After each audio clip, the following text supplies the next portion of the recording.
우리 중국인들은 한국인의 후손이 되며 지금 중국의 영토는 원래 한국인들의 땅이란 주장을 부인할 수 없다. 우리는 더 이상 숨길 수 없는 홍산 문화를 세계 고고학계에 밝혀야 하며 그렇다면 우리는 어떤 전략으로 임할 것인가? 라고 봤을 때는 중국 문화는 복합 문화다라는 주장으로 세계 사학계를 상대로 새로운 전략으로 임해야 함을 선언한다. 이런 얘기를 합니다. 그러니까 이제 중국 문화는 원래 복합 문화이기 때문에 동북공정, 서북공정, 서남공정을 시행했던 겁니다. 모든 그런 소수민족의 문화가 사실은 중국 거다라고 얘기를 하고 싶은 거죠. 그래서 홍산 문명, 우리 이제 고대 문명을 상대로 한 동북공정을 시행을 했고요. 만리장성이 계속해서 늘어나는 데는 그런 이유가 있는 것입니다. 그러니까 홍산 문명을 이제 흡수하려는 시도겠죠. 하지만 우리의 이제 황국을 이어서 사실은 배달국이 존재를 했었고 1565년 동안 배달국을 이어졌고 18분의 환웅께서 통치를 하셨습니다. 이렇게 이제 배달국의 역사가 펼쳐졌고요. 드디어 우리가 학교에서 배우는 우리의 첫 역사로 알고 있는 당군조선이 등장을 하게 됩니다. 그런데 우리가 일반적으로 당군조선을 세운 당군왕검의 모습을 어떻게 그리냐면 보통 이렇게 그려요. 굉장히 익숙하시죠? 많이 보셨죠? 네, 이런 모습. 그리고 우리의 국조니까 우리의 초등학교에 당군상들을 많이 조성을 했습니다. 우리의 국조다. 근데 이 모습이 좀 어떠세요? 좀 웃음이 나시죠? 항상 이렇게 머리에 띠를 두르고 있고 머리를 길게 늘어뜨리고 있고 수염도 굉장히 길죠? 그리고 옷은 항상 나뭇잎 옷을 이렇게 걸치고 있습니다. 자, 이러한 모습은 왜 이러한 모습이 나타났냐면 우리가 배달국을 이었다는 것을 모르기 때문입니다. 그렇기 때문에 우리 사학계에서는 당군조선이 첫나라라고 생각을 하니까 처음부터 세력이 그렇게 크지 않았을 거야 라고 생각을 하니까 항상 부족국가처럼 얘기를 합니다. 그래서 이러한 모습은 당군조선을 통치하신 우리 제왕의 모습이라기보다는 부족장에 가까운 모습이죠. 그래서 당군조선은 그렇게 클 리가 없어. 당군조선의 세력은 아주 약했을 거야 라고 생각을 하는 거죠. 그래서 이 배달국을 이어서 이제 우리나라의 역사를 이었던 당군조선, 그 당군왕검의 실제와 가까운 모습은 이런 모습입니다. 어떠세요? 보통 너무 잘생겼다고 막 탄식이 나오는데 아주 평정심을 가지고 계시네요. 네, 당군왕검의 모습은 실제는 이런 모습과 가깝습니다. 그러니까 당군왕검에 가면 저렇게 그림이 있어요. 예.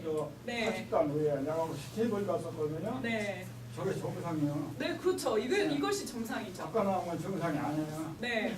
그러니까 이 면류관, 통치자의 상징인 면류관을 쓰고 좌정하신 모습이 사실 배달국을 이은 당군조선을 통치하신 우리 성인 제왕의 모습과 가깝습니다. 네. 그래서 더 이상 이제 부족장처럼 그리지 않았으면 하는 바람이 있고요. 그렇다면 고조선의 강력은 어떤가라는 것을 살펴봤을 때 고조선의 대표적인 유물이 있습니다. 뭘까요? 고인돌. 그리고 비파형 동검. 맞습니다. 비파형 동검. 고인돌과 비파형 동검이 대표적인 유물인데 놀랍게도 이 둘은 한반도뿐만이 아니라 만주 지역 그리고 중국의 동부 지역까지 출토가 됩니다. 그럼 여러분들이 사학자라면은 고조선의 강력을 어떻게 잡겠어요? 문화가 동시에 다 출토되는 이 영역을 전부 다 고조선이라고 잡겠죠. 그런데 우리나라 사학계는 아니 우리 당군조선은 첫나라고 부족처럼 시작을 했기 때문에 세력이 클 리가 없잖아 라고 하면서 평양을 중심으로 해서 이 노란색 부분의 영역만 고조선의 강력으로 인정을 합니다. 그래서 그렇다면 나머지 출토되는 지역은 뭐냐 똑같이 출토가 되는데 라고 얘기를 하면은 거기는 동이족의 분포 지역이었어 라고 얘기를 하죠. 뭔가 새로운 언어를 만들어내는 겁니다. 동이족이 분포는 했었는데 고조선이 여기서부터 여기까지야 라고 얘기를 하는 거죠. 그리고 또한 이제 거기는 문화범위야 라는 이제 새로운 용어를 만들어냅니다. 거기는 문화범위고 고조선 강력은 여기야 라고 얘기를 하죠. 그리고 이제 평양 쪽에서도 출토가 되고 요서 지역에서도 출토가 되니까 아니 이렇게 거리가 있는데 그러면 동시에 출토되는 거 어떻게 설명을 할 거냐 라고 얘기를 하면은 그거는 고조선이 중심지를 이동했어 라고 얘기를 하는 거죠. 평양에 있다가 요소로 갔던지 아니면 요소에 있다가 평양으로 왔던지 이런 식으로 이제 얘기를 합니다. 하지만 이 당군조선은 배달국을 그대로 이었기 때문에 한반도는 마한, 그리고 만주 지역은 진한, 그리고 지금의 중국의 동부 지역은 번안이라고 해서 나라를 셋으로 나눠서 다스렸습니다. 이것이 바로 삼한 광경제인데요. 나라를 셋으로 나눠서 다스렸고 실제 우리가 알고 있는 북방민족들, 흉노, 몽고, 돌걸, 선비, 거란, 여진족과 같은 북방민족들이 전부 단군조선 때 파견된 인물들입니다. 그래서 보시면은 이렇게 진안, 번안, 마한으로 나눠서 다스렸는데 이 중에서도 중심이 어디였냐라고 한다면 진안이 중심이었어요. 진안이 중심이었기 때문에 진안에 대단군을 뒀고요. 그리고 번안과 마한에는 부단군을 뒀습니다. 그래서 대단군과 부단군 체제로 이렇게 나라를 다스렸는데 여기서 보시면은 실제 우리 학교에서는 뭐만 다 얘기를 하냐면 이렇게 대륙조선, 북삼한이 있었다는 것은 가르치지 않고 한강 이남의 남삼한만 학교에서 가르쳐요. 그래서 우리는 남삼한, 삼한이라고 하면은 남삼한만 떠올립니다. 하지만 놀랍게도 학교에서 가르치는 남삼한을 자세히 들여다보시면은 아, 예전에 북삼한이 있었다라는 것을 거꾸로 유추할 수가 있어요. 그것을 보여드릴게요. 자, 보시면은 한강 이남의 아주 좁은 땅덩어리에 마한, 진안, 변안이 있었는데요. 진안에는 12개의 나라가 있었고요. 변안에는 12개, 그리고 마한에는 54개의 나라가 있었습니다. 저 지금 마을이라고 얘기 안 했습니다. 나라가 있었다고 전해집니다. 그래서 총 78개의 나라가 있었는데요. 그 이유는 뭐냐면 바로 이 나라라는 것은 망명국을 뜻한다라고 생각하시면 돼요. 사람들은 원래 자기가 살던 곳에 대한 애착이 있고 향수가 있습니다. 그래서 새로운 지역으로 이동을 할 때는 자기가 살던 지명을 그대로 가져가거나 그대로 이제 나라 이름으로 쓰는 경우들이 있습니다. 그래서 여러분들이 알고 있는 뉴욕 같은 경우에도 영국의 요크 지방 사람들이 이동해서 새로운 요크다라고 해서 뉴욕이 된 것입니다. 그것처럼 이렇게 좁은 땅덩어리에 나라가 78개가 있었다는 것은 뭐냐면 예전에 있었던 대륙조선, 그러니까 북삼한이 망하고 나서 그 사람들이 전부 다 한반도의 마한 쪽으로 몰려오게 됩니다. 몰려오게 되면서 자신들이 살던 그 북쪽 지방의 그런 지명을 그대로 나라 이름으로 썼다는 거죠. 그리고 두 번째 근거는 뭐냐면요. 실제로 이렇게 마한 땅, 원래는 한반도는 마한이기 때문에 이 남삼한에서는 마한이 중심입니다. 마한이 중심인데 남삼한의 전체를 총괄하는 왕을 마한 왕이라고 안 하고 진왕이라고 했다고 합니다. 그것은 뭐냐면 대륙조선의 전통을 따른 것이죠. 대륙조선 때는 진안이 중심이었기 때문에 여기에 대단군이 계셨기 때문에 남삼한에서도 그대로 전체를 총괄하는 왕을 진왕이라고 불렀다는 겁니다. 그래서 이러한 근거들을 보면은 사실 남삼한을 통해서도 우리가 북삼한이 있었구나, 대륙조선이 그 이전에 있었구나라는 것을 충분히 유추할 수가 있습니다. 그래서 이제 보시면은 또 우리가 단군 신화 얘기 조금 하다가 학교에서는 갑자기 위만이 등장합니다. 근데 위만은 정말 불철주야 영웅이죠. 교과서에 따르면은 위만 조선에 들어서면서 갑자기 철기 문화를 받아들이고 나라가 왕성해졌다라고 가르칩니다. 근데 그러한 근거로 제시하는 것은 아무것도 없어요. 그래서 이제 위만 조선의 진실을 파헤쳐 볼 건데요. 실제 번안의 기준이 계셨는데 기준은 부단군이셨죠. 왜냐하면 번안을 통치를 했었으니까. 그런데 위만이 이제 도망쳐 옵니다. 도망쳐 와서 받아들여줬더니 배은망덕한 사람이어서 기준을 쫓아내고는 자신이 이제 부단군이 됩니다. 자, 그런데 위만이 들어온 것은 진안이 아니고 번안이죠. 그렇기 때문에 위만 조선이라고 하면은 맞지가 않습니다. 왜냐하면은 단군 조선의 중심인 진안은 그대로 이렇게 흔들림 없이 위만과는 상관없이 사실은 북부여로 이어지게 되거든요. 그래서 위만 조선이라고 하는 것은 옳지 않고 위만 정권이라고 해야 옳은 표현입니다. 그래서 위만이 변방을 침략했다. 위만 정권 정도로 생각을 하시면 되고요. 그리고 단군 한검의 수명에 대한 수수께끼를 풀어드릴게요. 일련의 삼국유사에서는 단군 한검의 수명을 1908세로 얘기를 해요. 그런데 또 다른 사서에서는 단군이 1048년을 살았다라고까지 얘기를 합니다. 근데 이 둘 다 사실은 한 사람의 수명으로 보기에는 굉장히 무리가 따르죠. 한 사람이 1000년 이상 살았다는 건데, 그런데 신기하게도 자세히 살펴보시면은 1908세라든지 1048년이라든지 정확하게 1의 자릿수까지 말을 하고 있다는 것입니다. 보통은 역사서의 기술을 할 때 어떤 나라가 뭐 한 3,000년 정도 지속이 됐다, 뭐 1,000년 정도 지속이 됐다 이런 얘기를 하는데 한 사람의 수명을 1의 자릿수까지 정확하게 얘기를 하고 있어요. 그건 뭐냐면 뭔가 진실을 봤는데 이 사설을 기록할 때 뭔가 다른 사설을 참조하면서 진실을 봤는데 이것이 약간 좀 잘못 오독이 되거나 이제 오역을 했다는 거죠. 자, 그것은 뭐냐면 단군 조선의 중심인 진안에서는 수도를 2번 옮겼습니다. 그래서 2번 옮겼기 때문에 총 3왕조로 지속이 되는데요. 동국통감에서 단군왕검의 수명으로 말한 1048년은 바로 단군왕조의 1왕조 기간입니다. 그래서 1왕조 기간이 바로 단군왕검의 수명으로 둔갑이 된 거죠. 그리고 1년의 삼국유사에서 말하는 1908세의 진실은 뭐냐라고 봤을 때는 바로 단군조선이 1왕조 그리고 2왕조 기간을 합해보면은 총 몇 년이에요? 1908년입니다. 그렇기 때문에 1년 삼국유사에서 나오는 1908세라는 것은 2왕조까지의 지속기간이다.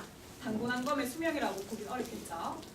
자, 그래서 이제 이러한 단군조선 같은 경우에는 2000년이 넘는 2096년 동안 지속이 되었고 총 47분의 단군께서 통치를 하셨다라고 생각을 하시면 되고요.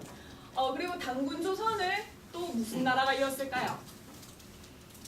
아까 여러 나라가 있었습니다. 부여라든지 옥자라든지 뭐 동해, 남남 등이 있었는데 그 중에서 정통을 누가 이었을까요?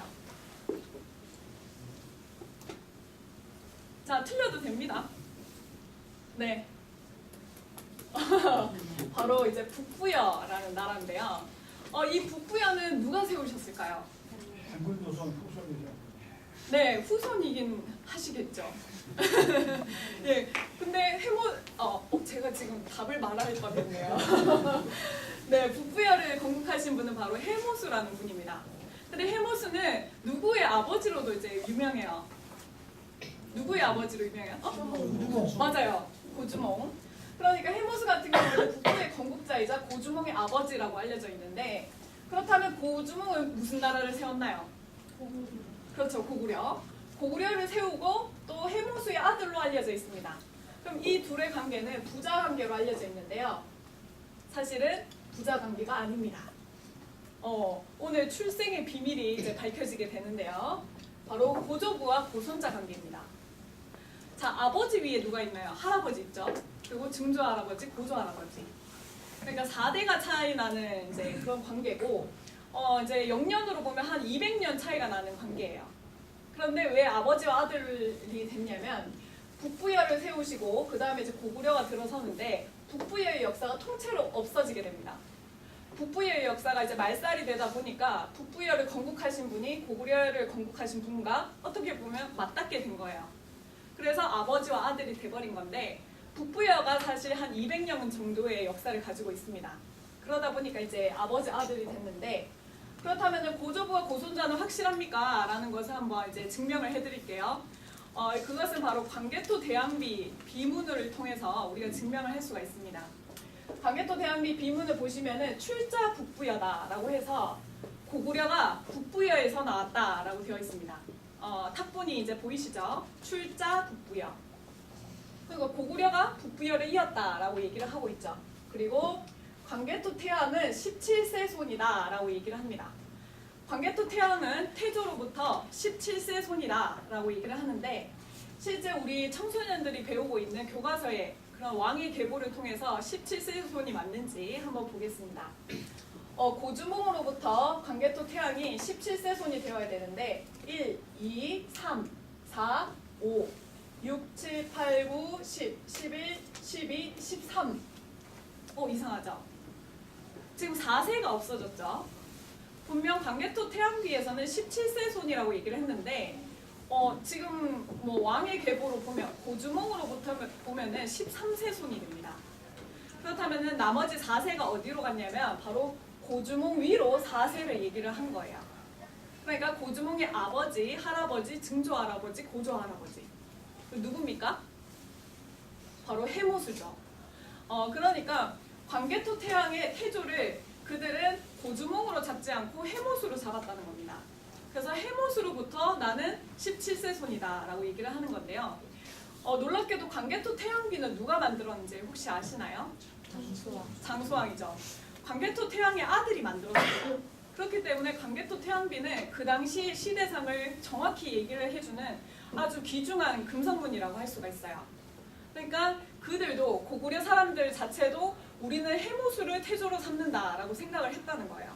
그래서 해모수로부터 광개토 태양은 17세 손이다라고 얘기를 했다는 것입니다. 그리고 이제 사설을 한번 보겠습니다. 금성문을 한번 봤으니까 이제 문헌을 한번 볼 텐데요. 문헌에서는 신당서라는 문헌이 있습니다. 근데 신당서에서 당나라 가은충이라는 신하가 왕에게 이런 얘기를 합니다. 고구려에 비기가 있습니다. 비기라고 하면 모두들 이제 귀를 쫑긋하죠. 뭔가 비밀스러운 기록, 뭔가 이제 신비스러운 예언 같은 느낌이 드는데요.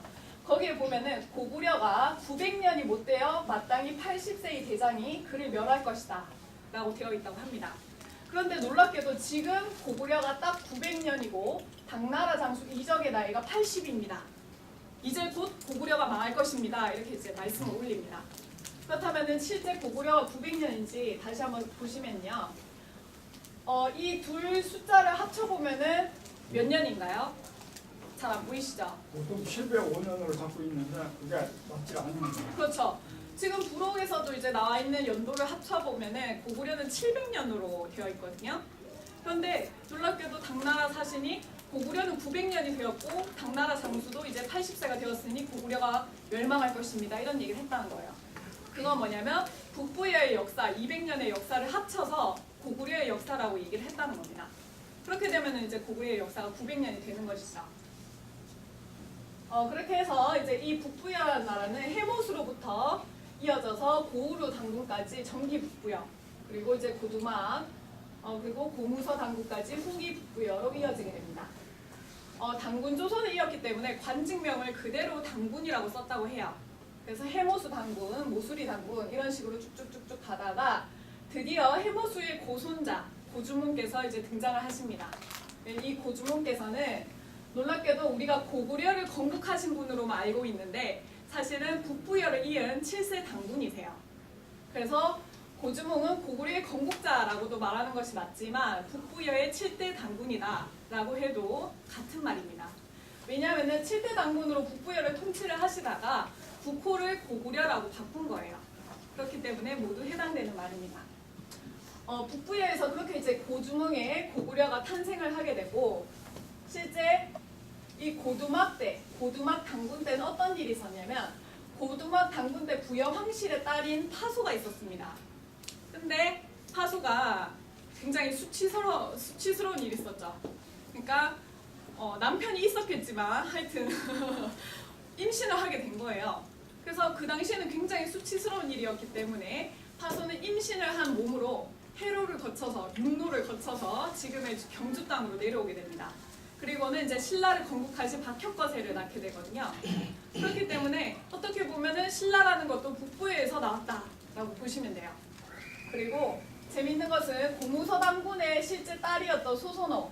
소선호는 과부가 아니고 여러분들 과부로 알고 계시겠지만 소선호는 북부여의 공주였습니다. 그래서 이제 고무서 당군의 딸이었는데 소선호는 고주몽과 결혼을 해서 비류 온조를 낳게 되고요. 그렇게 보면은 사실 백제도 북부여에서 나왔다라고 보시면 되겠죠. 그래서 놀랍게도 우리는 당군 신화 조금 얘기하다가 위만 중앙 얘기하다가 갑자기 고구려 백제 신라가 등장을 하는데 원래 그렇게 연결고리가 없는 역사가 아니라 북부여를 통해서 삼국이 태동이 되었다라고 생각을 하시면 됩니다.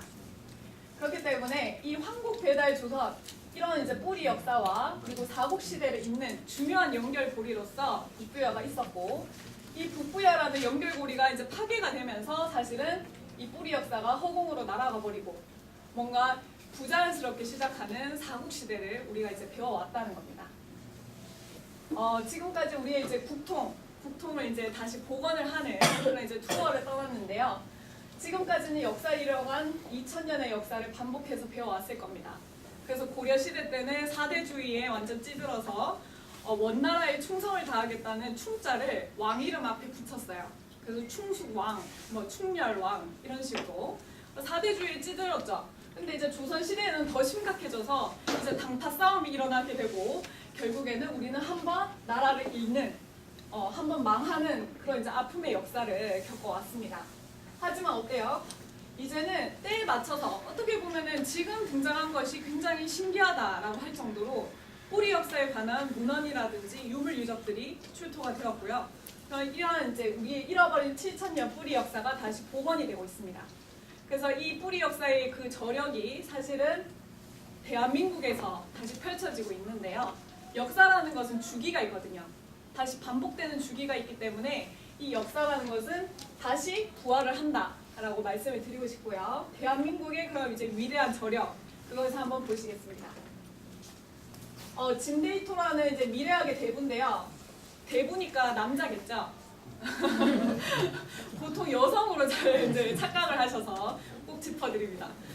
짐데이토라고 하는 미래학의 대부는 뭐라고 얘기를 하냐면 정보와 사회 다음에는 드림 소사이어티가 펼쳐진다라고 얘기를 합니다. 그런데 놀랍게도 한국이 드림 소사이어티에 진입한 제1호 국가다라고 얘기를 합니다. 이제는 정보와 지식을 넘어서는 새로운 시대가 열린다. 그것이 바로 영성의 시대고 이미지의 시대고 그리고 누가 더 정신적으로 뛰어난가, 누가 더 도덕성이 있는가라는 것을 평가한다라는 이제 드림 소사이어티를 얘기를 합니다. 그런데 한국이 이미 진입을 했다는 거죠. 그 과정을 한번 보실게요. 자, 한국은 지금 코리아 웨이브로 이제 전 세계를 굽이치고 있어요. 지금 사실 이제 BTS로 엄청난 열풍이 불고 있는데요. BTS 열풍이 가장 조용한 나라가 사실은 한국입니다. 태풍의 눈 같아요. 한국이 가장 체감을 못하고 있는데 지금 전 세계에서는 굉장히 난리고요. 그 7명의 소녀들에 의해서 전 세계 사람들이 한국어를 배우고 있습니다. 그래서 한국어를 배우는 사람들이 기하급수적으로 늘어나고 있고 지금 이 사람들은 한글날 이벤트를 한 사람들도 BTS 팬들이었어요. 우리는 그냥 한글날이구나 이러고 이제 지나가는데 BTS 팬들은 한글날 이벤트를 막 하고요.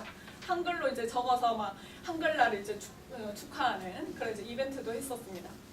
그래서 이제는 이 사람들이 한국어를 이제 습득을 하게 되고 더 나아가서 한국의 역사 문화를 관심을 갖게 되어 있는데요. 한류는 사실 K-팝이나 K-드라마로 시작을 했지만 그러한 것은 오프닝 무대에 불과합니다. 실제 한류라는 것은 한국의 역사 문화가 나갈 때 진정한 한류가 시작되는 거거든요. 그래서 한번 한국이 대한민국이 지나온 과정을 한번 영상으로 보겠습니다.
강국이다라고까지 이제 평을 하고 있는데요. 한류 문화가 이제 한국의 역사 문화까지 진입해 들어가는 과정 그런 것들을 한번 살펴보시겠습니다. K-팝에 대한 관심이 높아지면서 전문가들도 다양한 의견들을 내놓고 있다. 뉴욕 남부 빙엄턴에 자리 잡은 뉴욕 주립대. 여기서 학생들을 가르치는 마이클 패키드 교수는 한국학을 전공하고 한국에서 오래 생활한 한국인이다. Yeah, well, the good is that it's spreading Korean culture, I think, in a way, a type of Korean culture in a way. It's people are hearing more about Korea. It's not negative news.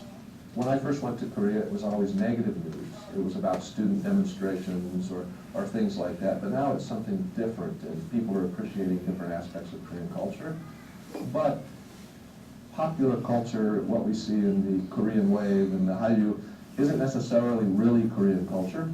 한류에 아니면 K-팝이나 K-드라마에 관심이 있다고 하더라도 나중에 이렇게 한국 역사에도 관심이 생기고 문화까지도 관심이 생기는 것 같아서 저는 그것도 아주 좋은 것이라고 생각합니다.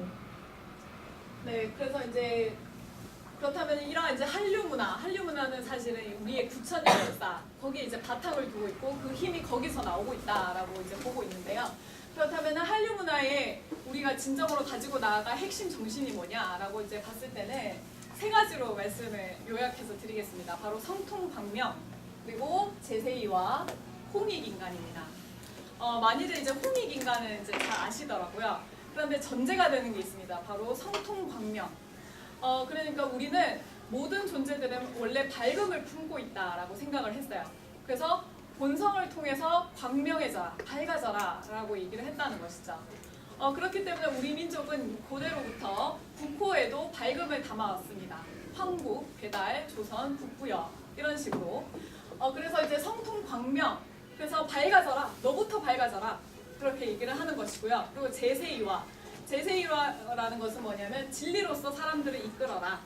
그러니까 힘이나 권력이나 돈이나 그런 것들로 사람들을 이끌지 말고 진정한 문화의 힘 그리고 진리로서 세상 사람들을 이끌어라 라는 것이 우리의 정신이었습니다.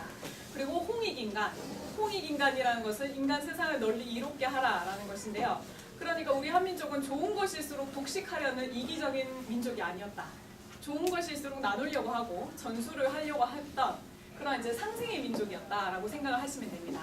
그래서 이런 이제 핵심 정신을 가지고 그런 이제 핵심 정신을 중심으로 해서 몸과 마음을 갈고 닦았던 그런 인재 집단이 있었어요. 그 인재 집단이 누구냐면은 배달국 때 바로 삼랑입니다. 랑이라고 하니까 뭔가 익숙한 듯한 느낌이 드시죠? 누구 아세요? 맞아요. 신라의 화랑. 놀랍게도 신라의 화랑은 이 배달국의 삼랑의 뿌리를 두고 있습니다. 이 삼랑들은 심신을 모두 갈고 닦았던 그런 전인적인 인재들이었어요. 유괴를 닦았다고도 알려져 있는데요. 글쓰기라든지 뭐 말타기, 활쏘기 등등 그리고 이제 실제 수행을 했다고도 하고요. 정신 수양 그리고 육체 수양을 모두 이제 겸비했던 그런 인재 집단이었습니다. 그래서 우리의 이제 놀라운 고대 문명이 굉장히 이제 길게 이어질 수 있었던 것은 성인 제왕들, 환인, 환웅, 당군 같은 성인 제왕도 있었지만 그 성인 제왕을 보필하는 인재 집단이 있었다는 거죠. 그것이 바로 남가의 맥으로 이어지게 되는데요. 이 삼랑이라는 것은 배달국 때는 삼랑이 있었지만 고조선에는 국자랑 그리고 북부여에는 천왕랑 고구려에는 조이선임, 백제무절, 신라 화랑까지 이어지게 됩니다. 그래서 이 남가의 맥이 아주 이제 잘 살아있을 때는 나라가 번창하고 역사가 이제 밝아지는 그리고 전 세계에 도움이 되는 그런 역할을 했었는데 조선시대 때는 남가의 맥이 끊기게 됩니다. 그러다 보니까 나라가 한번 망했었죠. 그래서 이런 이제 남가의 맥은 굉장히 나라의 기둥이자 주춧돌이었다라고 생각하시면 되고 기록을 보시면은 삼랑이라는 것은 배달의 신하였다라고 되어 있고 교화 위복자 그러니까 세상 사람들을 가르치고 그리고 복을 주는 사람들이 바로 그들이었다라고 얘기를 합니다. 인도의 시인 타고르는 노벨상을 타신 분인데요. 이분이 이제 우리나라에 시를 한 편 보내주셨습니다. 바로 동방의 등불이라는 시인데요. 일찍이 아시아의 황금 시기에 빛나던 등불의 하나 코리아. 그 등불 다시 한번 켜지는 날에 너는 동방의 밝은 빛이 되리라. 내 마음의 조국 코리아여 깨어나소서.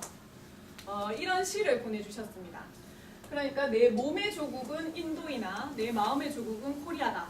그들은 세상을 밝히는 등불의 역할을 했으니 다시 한번 그 빛을 밝혀라 라고 이제 얘기를 하는 것이죠.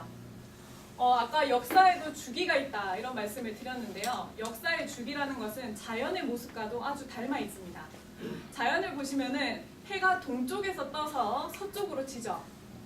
그래서 실제 문명이라는 것도 동방에서 생겨서 서양으로 이렇게 이동을 했습니다.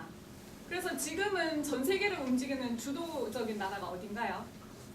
그렇죠. 미국이죠. 하지만 해가 계속 서쪽에 있나요? 아니죠. 다시 동쪽으로 떠오릅니다. 그래서 지금은 동북아시아에 모든 것이 집중되고 있어요. 돈도 모이고 있고 군대도 집결하고 있고 그리고 이제 문화에도 아주 큰 주목을 하고 있는 것입니다. 동북아시아 중에서도 그렇다면은 한국, 중국, 일본 중에서 누가 주인공이 될 것인가 라고 봤을 때 세계적인 역사학자 토인비는 뭐라고 했냐면 태평양 시대 21세기는 극동에서 세계를 주도할 사상이 나올 것이다 이런 얘기를 했습니다. 일본은 섬나라이기 때문에 극동이라고 하지 않습니다. 극동이라고 한다면 우리나라를 뜻하는 것이죠. 그리고 게으르규 신부도 이제 노벨상을 타신 분인데요. 이분은 뭐라고 하셨냐면 홍익인간이라는 당군의 통치 이념은 지구상에서 가장 강력하고 완전한 법률이다. 태극기는 세계의 상징이 될 것이고 한국군은 세계 평화의 십자군이 될 것이다. 이런 말씀을 하셨습니다. 그러니까 세계적인 석학들은 한국의 그런 위대성 그리고 한국의 존재의 의미 여기에 대해서 완전히 통달을 하셨던 분들이고요. 그리고 앞으로 대한민국을 넘어서서 한국인들이 위대한 역할을 할 것이다 라고 이제 입을 모으고 있죠. 근데 우리 한민족은 안타깝게도 지금 분단의 현실에 놓여져 있습니다. 위쪽으로는 북한이 있고 지금 남한이 있는데요. 그렇다면 북한이 그런 주인공이 될 것인가 남쪽 사람들이 주인공이 될 것인가 라고 봤을 때 이것은 뭐 개인적으로 좀 재미있게 적용을 해보는 겁니다. 그건 뭐냐면 북한 사람들은 뭔가 싸우기 좋아하고 끈기가 부족한 모습이 사실 호랑이 부족과 좀 닮아 있습니다. 호족스러운 면이 있죠. 하지만 남쪽 사람들은 뭔가 자존심도 세고 뭔가 미련해 보이기는 하는데 한번 마음을 먹으면 세계를 놀라게 하는 그런 이제 면이 있어요. 그래서 홍족과 가까운 면이 있는데요. 이러한 남쪽 사람들이 사실 9,000년 역사와 문화를 가지고 세계를 주도할 그런 이제 주인공 사람들이 되지 않을까 생각을 해봅니다. 이것은 이제 단지 신채호 선생님 말씀인데요. 신채호 선생님 말씀으로 시작을 했으니까 이제 똑같이 신채호 선생님 말씀으로 마무리를 짓겠습니다. 우리나라에 부처가 들어오면 한국의 부처가 되지 못하고 부처의 한국이 된다. 그리고 공자가 들어오면 공자를 위한 한국이 되고 기독교를 들어오면 예수를 위한 한국이 되니 이것이 어쩐 일이냐. 이것도 정신이라면 정신인데 이것은 노예 정신이다. 이런 말씀을 하셨습니다. 그러니까 이제 외국의 문화라든지 어떤 그런 사상들 그런 것들을 받아들이지 말자라고 말씀을 하시는 게 아니죠. 왜냐하면은 공자, 석가, 예수 이런 분들은 위대한 성인들이죠. 그분들의 이제 가르침에서는 배울 것이 있습니다. 하지만 우리 것을 잃고 우리의 원래 핵심 정신을 잃고 외부의 것을 무조건적으로 받아들인다는 것은 의존심이고 노예 정신이라고 얘기를 하시는 것이죠. 그래서 우리의 본래 문화 그리고 정신을 유지를 하면서 외부의 좋은 것들을 받아들일 때 훨씬 더 좋은 문화가 탄생을 하고 그리고 세상을 밝힐 수 있는 그런 역할을 할 수 있을 것입니다. 이런 이제 난가의 맥이 살아있을 때는 우리의 역사가 굉장히 훌륭하게 이어져 왔었고 세상에 도움을 주는 그런 역할을 했습니다. 그래서 이제 삼랑의 후예들이 이제는 대한민국에서 또 깨어나야 된다라는 생각을 하고요. 그래서 대한사랑이라는 것이 대한을 사랑한다라는 뜻도 있지만 대한의 역사를 이끌어가는 낭도들이다라는 뜻도 있습니다. 그래서 여러분들에게 정말 대한사랑의 깊은 취지를 말씀을 드리고요. 여러분들이 곳곳에서 정말 대한사랑으로 큰 활약을 하시기를 바라겠습니다. 네, 이사로 마치겠습니다.